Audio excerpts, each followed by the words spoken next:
أعوذ بالله من الشيطان الرجيم بسم الله الرحمن الرحيم رب اشرح لي صدري ويسر لي أمري واحلل عقدة من لساني يفقهوا قولي سورة النساء آية number 34 الرجال قوامون على النساء بما فضل الله بعضهم على بعض وبما أنفقوا من أموالهم مرد عورتوں کے معاملات کے ذمہ دار اور منتظم ہیں، اس لیے کہ اللہ نے ایک کو دوسرے پر فضیلت دے رکھی ہے، اور اس لیے بھی کہ وہ اپنے مال خرچ کرتے ہیں۔ لہٰذا نیک عورتیں وہ ہیں جو شوہر کی فرمان بردار ہوں اور ان کی عدم موجودگی میں اللہ کی حفاظت اور نگرانی میں ان کے حقوق کی حفاظت کرنے والی ہوں، اور جن بیویوں سے تمہیں سرکشی کا اندیشہ ہو انہیں سمجھاؤ، اگر نہ سمجھیں تو خواب گاہوں میں ان سے الگ رہو، پھر بھی نہ سمجھیں تو انہیں مارو، پھر اگر وہ تمہاری بات قبول کر لیں تو خواہ مخواہ ان پر زیادتی کے بہانے تلاش نہ کرو، یقیناً اللہ بلند مرتبے والا اور بڑی شان والا ہے۔ پچھلی آیت میں ہم پڑھے تھے کہ جو رشتہ دار ہیں، قریبی رشتہ دار، ان کو وراثت میں ان کا حق ان کو حصہ دو، اور یہاں پہ اللہ تعالیٰ کہہ رہے ہیں کہ مردوں کو اللہ تعالیٰ نے عورتوں پہ قوام بنایا ہے۔ کس لحاظ سے؟ قوام کا معنی ہے سرپرست، سربراہ اور منتظم، یعنی ایسا شخص جو کسی دوسرے کی تمام تر معاشی اور معاشرتی ذمہ داریاں پوری کرنے کی صلاحیت رکھتا ہو۔ پھر مردوں کے قوام ہونے کی اللہ تعالیٰ نے دو وجوہات بیان فرمائی، ایک ہے کہ مرد اپنی جسمانی ساخت کے لحاظ سے عورتوں سے مضبوط ہوتے ہیں، مشقت کے کام جتنا مرد کر سکتے ہیں عورتیں نہیں کر سکتی، پھر ذمہ داریوں کو نبھانے کی صلاحیت بھی مردوں میں عورتوں کی نسبت زیادہ ہوتی ہے۔ چنانچہ تاریخ اور اس بات پر شاہد ہیں، گواہ ہیں کہ جو کچھ کارہائے نمایاں مردوں نے سر انجام دیے ہیں، عورتیں اس کے عشر اشیر کو بھی نہیں پہنچ سکیں، اور یہ کارنامے خواہ زندگی کے کسی پہلو اور تاریخ کے کسی بھی دور سے تعلق رکھتے ہو، یعنی جو کام مردوں نے کیے ہیں وہ عورتیں نہیں کر سکتیں۔ لہٰذا گھر کی چھوٹی سی ریاست کا سربراہ یا قوام بھی مرد ہی کو ہونا چاہیے، اور مردوں کے قوام ہونے کی دوسری وجہ یہ بتائی کہ وہ اپنے اہل خانہ کے تمام تر معاشی اخراجات کے ذمہ دار ہوتے ہیں اور بنائے گئے ہیں، اور اس کی بھی اصل وجہ وہی ہے جو پہلے اللہ تعالیٰ نے ہمیں بتا دی ہے کہ مرد محنت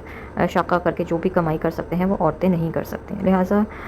گھریلو کاموں کا سربراہ تو عورتوں کو بنایا، اور پورے گھر کی اندرونی اور بیرونی ذمہ داریوں کا سربراہ مرد کو۔ یہی وجہ ہے کہ طلاق اور رجوع کا حق بھی مرد کو دیا گیا ہے، چنانچہ نبی صلی اللہ علیہ وسلم نے فرمایا کہ مرد اپنے اہل بیت پر حکمران ہے، اور اس سے اس کی رعایت کے متعلق پوچھا جائے گا، باز پرس ہوگی، اور عورت اپنے شوہر کے گھر اور اس کے اولاد پر حکمران ہے، اور اس سے اس کے متعلق باز پرس ہوگی۔ آپ صلی اللہ علیہ وسلم نے فرمایا بہترین بیوی وہ ہے کہ جب تم اسے دیکھو تمہارا جی خوش ہو جائے، اور جب اسے کسی بات کا حکم دو تو وہ تمہاری اطاعت کرے، اور جب تم گھر میں موجود نہ ہو تو وہ تمہارے پیچھے تمہارے مال اور اپنے نفس کی حفاظت کرے۔ یہاں پہ نبی صلی اللہ علیہ وسلم نے اچھی بیوی کی صفات بیان کی ہیں کہ ایک اچھی بیوی میں 4 صفات پائی جاتی ہیں،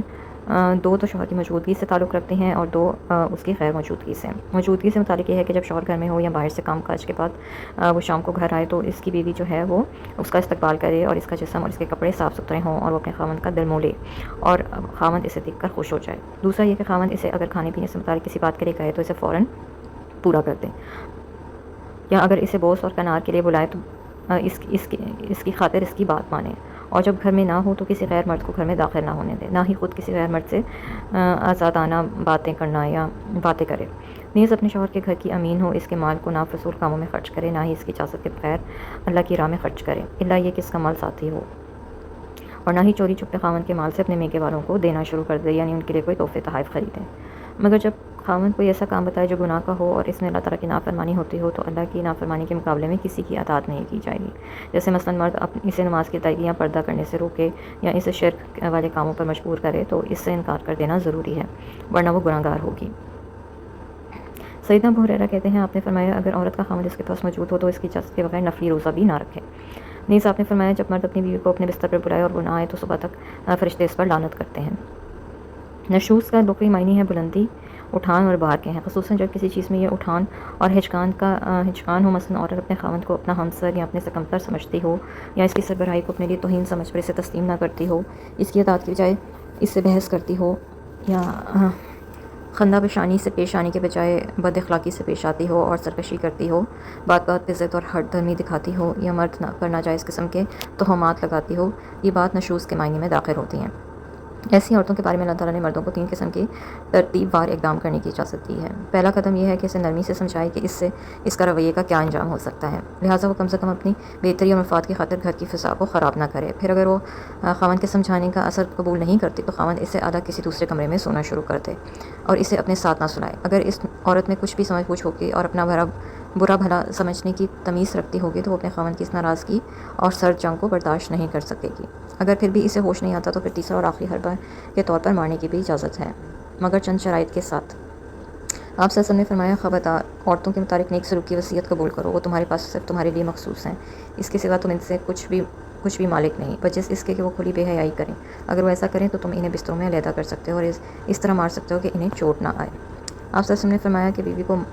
مارو نہیں، نہ اسے برا بھلا کہو اور نہ اسے چھوڑو مگر گھر میں، یعنی گھر میں ہی اسے اپنے بستر سے علیحدہ سلاؤ، گھر سے نہ نکالو۔ آپ صلی اللہ علیہ وسلم نے فرمایا کہ تم میں سے کوئی اپنی بیوی کو یوں نہ مارے جیسے اپنے غلام کو مارتا ہو، پھر دن کے آخر میں اس سے جمع بھی کرے، یعنی اگر مارنے کے بغیر عورت کے راہ راست پر آنے کی کوئی امکان نہ ہو تو یہ سوچ کر مارے کہ ممکن ہے کہ رات کو اسے بیوی کی ضرورت پیش آ جائے اور اسے منانا پڑے۔ دوسرا یہ کہ اسے غلاموں کی طرح بے تحاشا نہ مارو، اور ایک حدیث کے مطابق کسی کو بھی اجازت نہیں کہ وہ اپنی بیوی یا ملازم یا بال بچوں کے منہ پر مارے۔ اور تیسری پابندی یہ ہے کہ ایسے نہ مارے جس سے اس کے جسم پہ کوئی زخم آ جائے یا اس کی کوئی ہڈی پسلی ٹوٹ جائے۔ ان حدود کے ساتھ خاوند کو ایسی اضطراری حالت میں بیوی کو مارنے کی اجازت دی گئی ہے، یعنی اگر وہ باز آ جاتی ہے تو محض ان پر اپنا روب داغ قائم کرنے کے لیے پچھلی باتیں یاد کر کے ان سے انتقام نہ لو اور اس اجازت سے ناجائز فائدہ نہ اٹھاؤ، اور اگر ایسا کرو گے تو اللہ جو بلند مرتبہ اور تم پر پوری قدرت رکھتا ہے تم سے تمہارے اس جرم کا بدلہ ضرور لے گا۔ وَإِنْ خِفْتُمْ شِقَاقَ بَيْنِهِمَا فَابْعَثُوا حَكَمًا مِّنْ أَهْلِهِ وَحَكَمًا مِّنْ أَهْلِهَا۔ اگر تمہیں زوجین کے باہمی تعلقات بگڑ جانے کا خدشہ ہو تو ایک ثالث مرد کے خاندان سے اور ایک عورت کے خاندان سے مقرر کر لو، اگر وہ دونوں صلح چاہتے ہوں تو اللہ ان میں موافقت پیدا کر دے گا، اللہ تعالیٰ یقیناً سب کچھ جاننے والا باخبر ہے۔ اگر میاں بیوی کے تعلقات سنورنے میں نہ آ رہے ہیں اور ان میں سے ہر کوئی دوسرے پر الزام تھوپ رہا ہو تو طلاق سے پہلے فریقین اپنے اپنے خاندان میں سے ایک بندہ منتخب کر لیں جو پوری صورتحال کو سمجھ کر نیک نیتی سے صلح کرانے کی کوشش کریں۔ یہ ثالث طرفین کی طرف سے ایک آدمی بھی ہو سکتا ہے اور دو بھی ہو سکتے ہیں اور تین بھی ہو سکتے ہیں، جو بات بھی میاں بیوی دونوں کو تسلیم ہو اختیار کی جا سکتی ہے۔ یہاں دونوں سے مراد میاں بیوی بھی ہو سکتے ہیں اور طرفین کے ثالث حضرات بھی، یعنی اگر ان کی نیت اچھی ہوگی تو اللہ تعالیٰ ان میں دونوں میاں بیوی میں ضرور موافقت کی راہ نکال دے گا۔ یہاں سوال یہ پیدا ہوتا ہے کہ اگر ثالث سمجھوتہ کرانے میں کامیاب ہو جاتے ہیں تو اگر وہ اس نتیجے پہ پہنچے کہ تفریق کے بغیر اب کوئی تو پھر تو ٹھیک ہے، لیکن اگر وہ اس نتیجے پہ پہنچیں کہ تفریق کے بغیر اب کوئی چارہ نہیں رہا تو کیا وہ یہ اختیار بھی رکھتے ہیں، یعنی مرد سے طلاق دلوانے کا یا خلا کا، یا نہیں؟ اکثر علماء کے نزدیک یہ ثالثی بینچ یہ اختیار بھی رکھتا ہے کیونکہ یہ بھی ایک طرح کی عدالت ہی ہوتی ہے، اور بعض علماء کہتے ہیں کہ ایسے اختیارات صرف عدالت کو ہیں اور یہ بینچ عدالت کے سامنے اپنی سفارش پیش کر سکتا ہے۔ عدالت یہ اختیار خود بھی استعمال کر سکتی ہے اور وہ یہ اختیار اس بینچ کو بھی دے سکتی ہے، اور چاہے تو اپنی طرف سے علیحدہ بینچ مقرر کر کے اسے یہ اختیار دے سکتی ہے، جیسے کہ آج کل ہمارے ہاں یونین کونسلز کو ایسے اختیارات دیے گئے ہیں۔ اصل مقصد جو ہے وہ گھر بچانا ہے اور امن قائم کرنا ہے، گھر کے اندر گھر کے ماحول کو بہتر بنانا ہے۔ وآخر دعوانا الحمد للہ رب العالمین۔